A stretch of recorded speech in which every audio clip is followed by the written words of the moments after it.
Hi everybody, it's the Empowered Target. So I was reading an interesting article that I decided I wanted to share. It's about smart dust and the future of smart dust and specifically brain monitoring. So it starts out by saying in 2013, MIT talked about how smart dust could spy on your brain.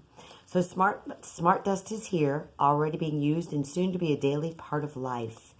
It consists of many small wireless micro-electromechanical systems, tiny devices that have cameras, sensors, and communication mechanisms to transmit the data to be stored and further processed.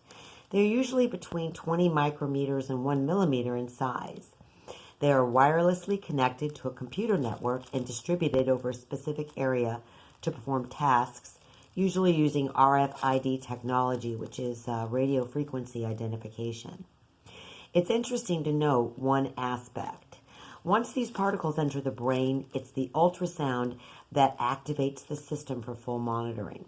This is an area of research that DARPA is also considering as one of the future methods of mind control. Their idea is to scatter electronic sensors the size of dust particles into the cerebral cortex and interrogate them remotely using ultrasound. Ultrasound also activates this so-called nerve dust. Each neuron dust particle is made up of standard CMOS circuits and sensors that measure the electrical activity in neurons nearby. Neural dust is interrogated by another component located under the scales, but fed from the outside. This generates an ultrasound that feeds the neural dust and sensors that listen for their response, just like in an RFID system. The next section says, Elon Musk and Neuralink, can they read our minds so soon? In 2016, DARPA program manager Doug Weber stated that neural dust, or aka smart dust, represents a radical departure from the traditional approach of using radio waves for wireless communication with implanted devices. And further, the soft parts of our body consist mostly of salt water. Sound waves can pass through this tissue unhindered and be focused with great accuracy on nerve targets deep in our body, while radio waves cannot. Using ultrasound to communicate with the nerve dust also allows the sensors to be made smaller. For example, they can be introduced into the body by injection with a needle. So it's a technology that can be used in the spirit of the transhumanists. Elon Musk has already founded the company Neuralink, whose goal is to connect the human brain to a computer, only to help people, of course, develop a brave new world. And then the next section is titled Smart Dust is Already Around Us.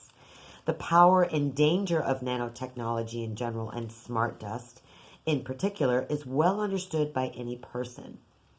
Therefore, each next step along the path of nanotechnology development raises a lot of questions and protests.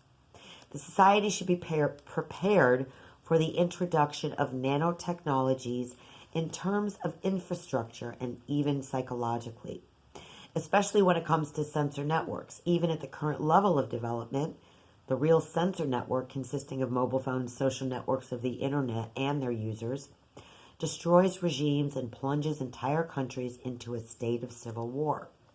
The most serious concern is the ethical aspect of the use of nanotechnology. Smart dust provides great opportunities for manipulating people for total control over a person, for persecuting opposition-minded citizens, political opponents, and human rights activists. There is no guarantee that criminals will not use these technologies for crimes never seen before.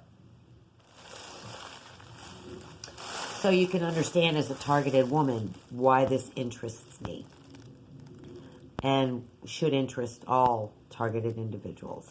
Admirers of the idea of revolt of machines pay attention to the fact that all information about a person will first come into computerized networks.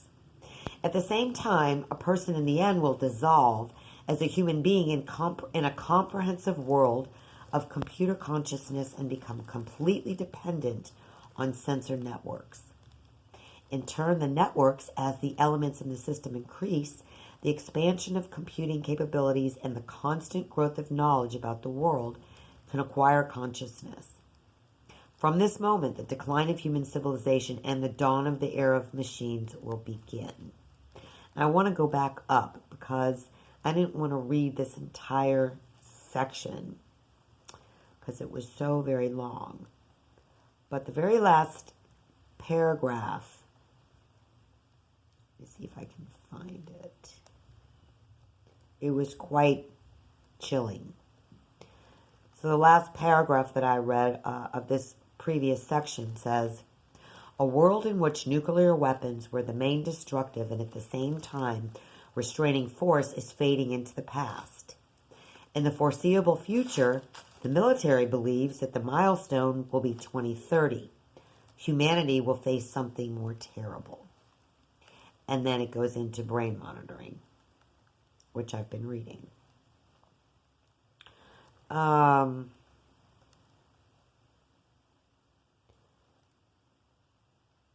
So let me just move on because, this is, I'm already being used and targeted individuals are already being experimented on without permission and some without knowledge. And this is frightening. It's very scary because, we don't have any control over this.